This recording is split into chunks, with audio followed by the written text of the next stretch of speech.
एकत्रित हो रहे हैं, ये एक नई शुरुआत है।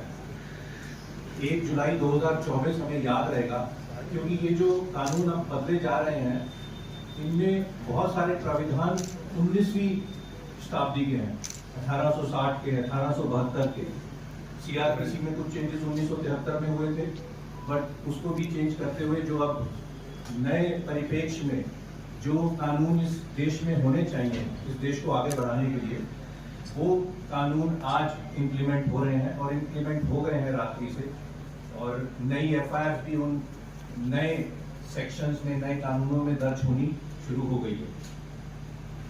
आप जानते होंगे कि ये जो पूर्व में कानून बने थे, ये जैसा कि मेरे अभी साथी अधिकारियों ने बताया कि ब्रिटिश टाइम के थे, और ये उस समय की जो परिस्थितियां थी, मान लीजिए किसी भी देश में या किसी भी क्षेत्र में जो कानून बनते हैं वो वहाँ की भौगोलिक स्थिति क्या है, वहाँ का कल्चर क्या है, वहाँ पे किस तरह के मुद्दे आते हैं, उनको कैसे डील करना है, उन सब चीज़ों को ध्यान में रख के वो कानून बनाए जाते हैं। उस समय ये कानून एक तरह से तो ब्रिटिश राज के इंटरेस्ट को ध्यान में रखते हुए बनाए गए थे कि वो राज चलता रहे।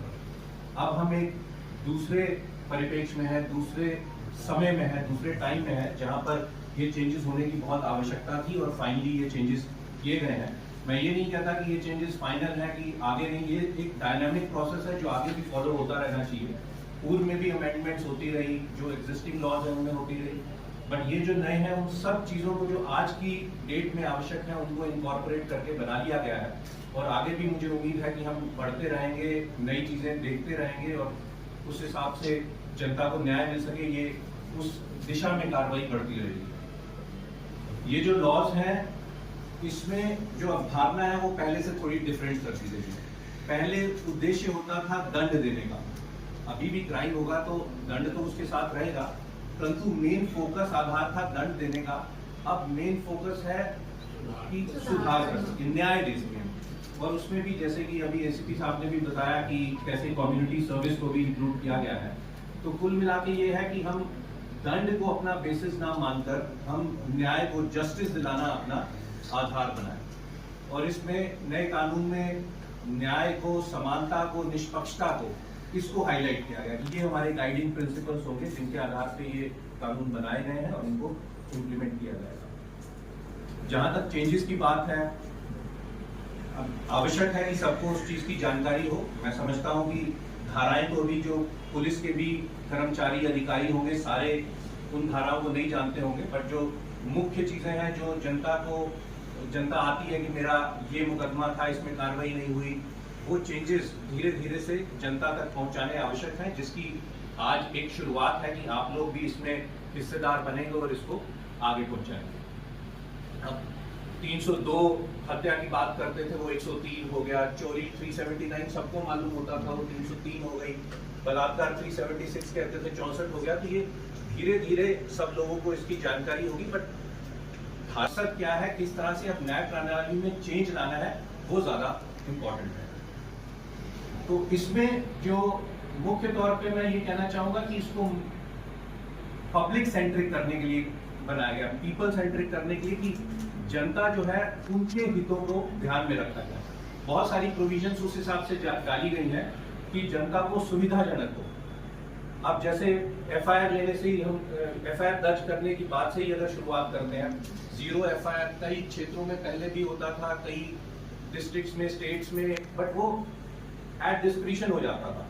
अब उसको लॉ में मैंडेटरी कर दिया गया, 0 एफआईआर। अगर कहीं और के क्षेत्र में कोई घटना हुई है, आप उस क्षेत्र में नहीं पहुंच सकते हैं किसी कारणवश, तो आप स्थानीय थाना पे जाके भी एक 0 एफआईआर दर्ज करा सकते हैं, जो फिर वहां पर ट्रांसफर होकर वहां पर इसकी इन्वेस्टिगेशन हो सके।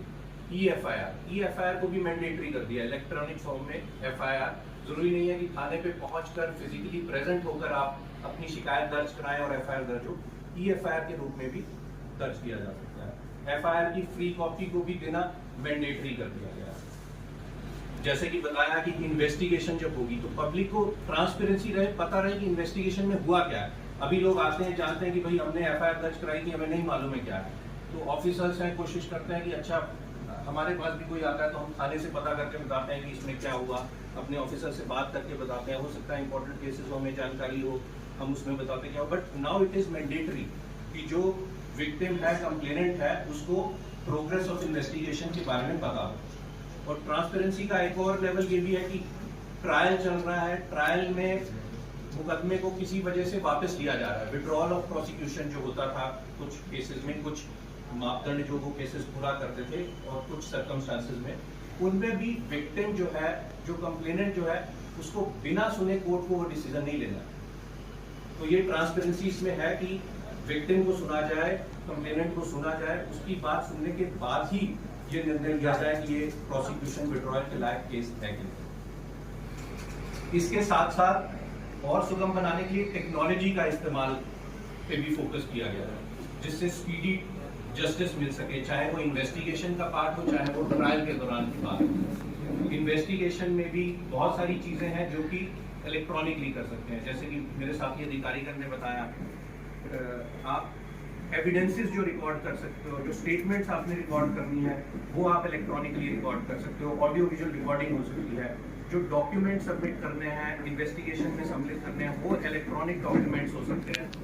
ये व्यवस्थाएं भी अब उसमें की गई हैं, जो टाइप हो सकती है, फास्ट हो सकती है। ई बयान लेने की व्यवस्था है, इलेक्ट्रॉनिक बयान, इलेक्ट्रॉनिक अपीयरेंस, आपके जो ट्रायल्स चल रहे हैं उसमें जो अपीयरेंस है, जरूरी नहीं है कि फिजिकल अपीयरेंस को कोर्ट में जाके एक व्यवस्था बनाई जाएगी।